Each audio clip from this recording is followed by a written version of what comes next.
Geneviève, bonjour. Bonjour Alain et bienvenue à la Closerie des Roses. Plus dans cette maison, c'est qu'elle avait conservé son caractère d'authenticité. Ce qui était important pour vous. Oui, pour moi, c'était fondamental parce que pour créer un gîte, je voulais que les gens soient vraiment en dehors de leurs habitudes, en dehors de leur quotidien. Et je trouve qu'une maison qui a ces caractéristiques-là permet justement de son quotidien.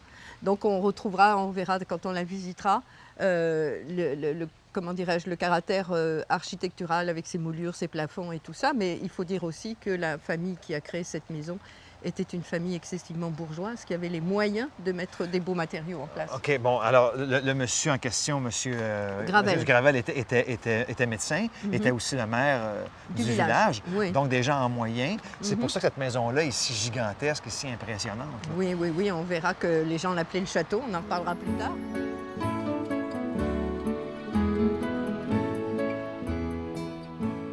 Chaque chambre a un nom Oui. en rapport avec les roses. Oui, absolument. C'est-à-dire non seulement en rapport avec les roses, mais également porteuse, signifiant une valeur que je tiens à vivre avec mes hôtes dans la maison. Et là, on va aller dans la suite de la rose blanche de Coubert, qui est donc une rose églantier qui m'a rappelé les rosiers de Kamouraska. J'ai habité Kamouraska. Donc l'idée, c'est prenons soin de la nature et dans la maison, on essaye toujours d'avoir le plus de démarches écologiques possible.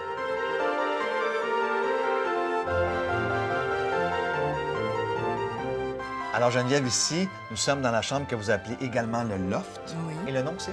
Alors, le nom, c'est la rose Cap Diamant, qui est la rose qui a été créée pour le 400e anniversaire de Québec. Terranier. C'est une rose qui est d'origine française, qui a été travaillée par des rosiéristes canadiens et qui s'est très bien adaptée au Québec et au Canada. Qui est Donc, ici depuis une dizaine d'années. à peu près. Ben, c'est une chambre, en fait, qui est très cosy, si on parle français, Oui. on va aussi dire comme ça.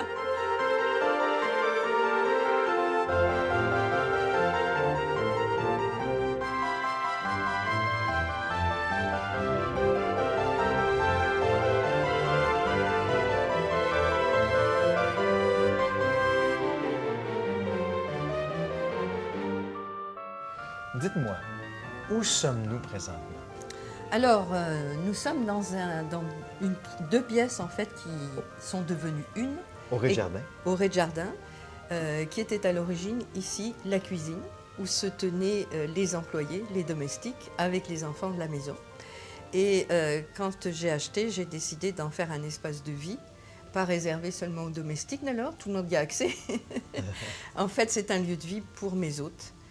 Comme on peut le voir, il y a la possibilité d'être proche d'une cheminée. Donc voilà, c'est un lieu de vie qui a retrouvé une nouvelle vocation et qui n'est donc pas réservé à une catégorie spécifique de personnes. Alors, Geneviève, je dépose mon appareil photo sur la belle chaise du Château Frontenac. Alors, bougez pas. Pour la photo de famille, j'arrive.